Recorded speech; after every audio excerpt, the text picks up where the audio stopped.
All right, Jules, we're not done because we have more quick hits. Yes. Manchester United come from 2 goals down to draw 2-2 at Everton. Jules, Ruben Amorim says United didn't play in the first half. Yeah.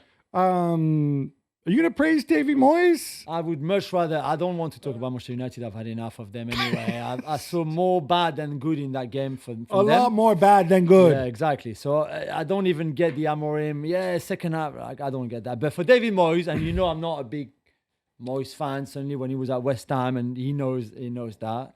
I am a David Moyes fan. But the way he turned these Everton teams around, the way they play, the intensity, the willingness and the desire, all of that is great. He turned Idrissa Gueye into literally, N'Golo Kante in the best years of his life. Unbelievable.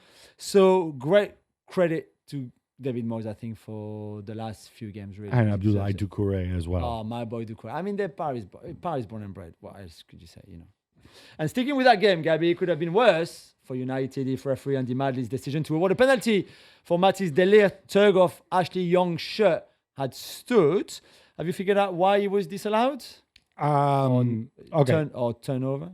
This was wrong on so many levels, right? First of all, this stupid clear and obvious threshold. Obviously, this does not meet the clear. Whatever you think, this is not clear and obvious that was not a foul. Yes, Ashley Young throws himself on the ground because Ashley Young going to Ashley Young. Yeah, but there's a very obvious tug.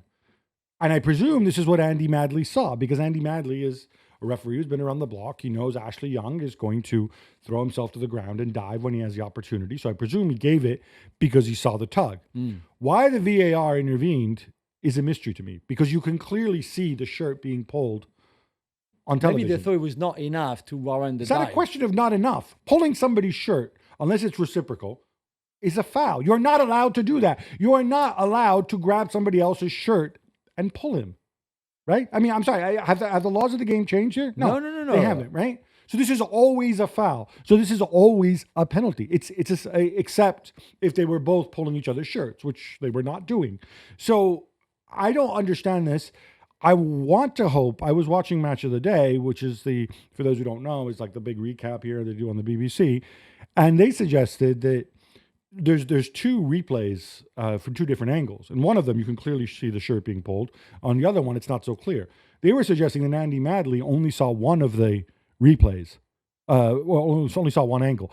I would hope this is not the case. Howard Webb, if you're listening, and I know you always listen, we need an explanation on this one. No, seriously, I need to know, because it's not going to make a difference. Everton are not going to go down as a result or whatever else. But this is just terrible. This is one of the worst uses of VAR that I can remember. Yeah. And Madley should have the cojones, by the way, to say, guys, is this all the replays we have? Because I know there's more than one camera. Yeah. Reportedly, there are more cuts coming at Manchester United, but you have a reminder for the supporters. Yes, the excellent god of financial blogger, Swiss Ramble, sent a long thing about the cuts and kind of get, it's a subscription newsletter. I think it's worth your time. It's not that geeky and in the weeds. Some bits are, but you get the general picture about all the issues of Manchester United. Some of them we've become immune to. And one that I'm just going to keep reminding people of is Manchester United are paying £19 million a year in debt servicing for the privilege of being owned by the Glazer family. Yeah. And I've done so for a very long time. And have done so for a very, very, this is interest, which doesn't need to be there, which is there, which the club pay, right? So please, Manchester United employees who might have been laid off, might have families, might be having their Christmas bonus replaced by the stupid Marks and Spencer's voucher or Ineos merch. Just think about that.